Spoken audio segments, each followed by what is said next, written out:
খেয়াল করে দেখেন আজ কেমন হয় নামাজটা বললাম না। আল্লাহু আকবার সামিআল্লাহু লিমান হামিদা একবার আল্লাহু আকবার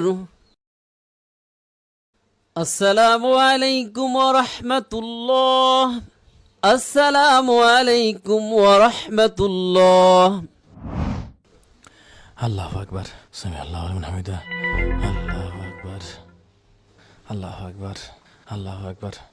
এই আবার কি ধরনের নামাজ? নামাজ পড়ছে নাকি আর কি করছে? আসসালামু আলাইকুম আসসালামু আলাইকুম।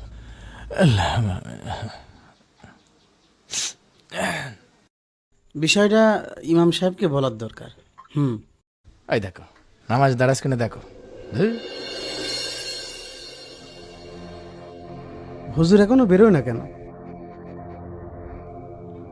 হুজুর আসসালামু আলাইকুম। ওয়ালাইকুম আসসালাম। ভাতিজা কিছু বলবা নাকি? হুজুর, আমি আমার মসজিদের কিছু মুসল্লিদেরকে দেখলাম তারা ঠিকভাবে নামাজ কালাম পড়তেই পারে না। তা আমার মনে হয় আপনার এই বিষয়ে একটু আলোচনা করতে হবে। ঠিক আছে, সুন্দর কথা বলেছো।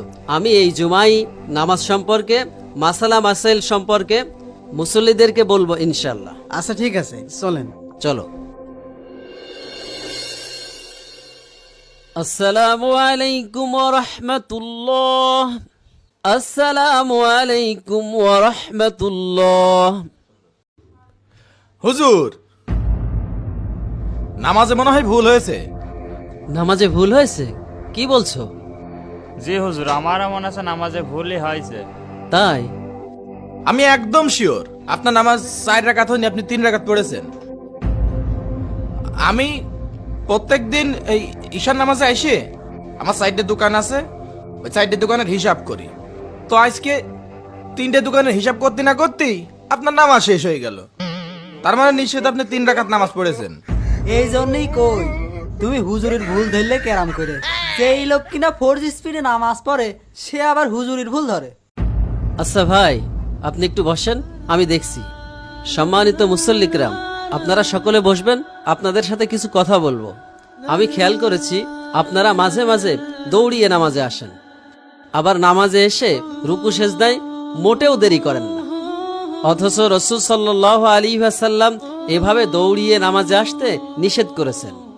আল্লাহ পাক রব্বুল আলামিন বলেছেন, কদ আফলাহাল মুমিনুন আল্লাযীনা হুম ফি সলাতিহিম খাশিউন। সফলকাম সেই সমস্ত মুমিনেরাই যারা নামাজে এসে ধীরস্থিরভাবে ও সুন্দরভাবে নামাজ আদায় করে। কাজেই আমাদের উচিত ধীরস্থির ও সুন্দরভাবে নামাজ আদায় করা।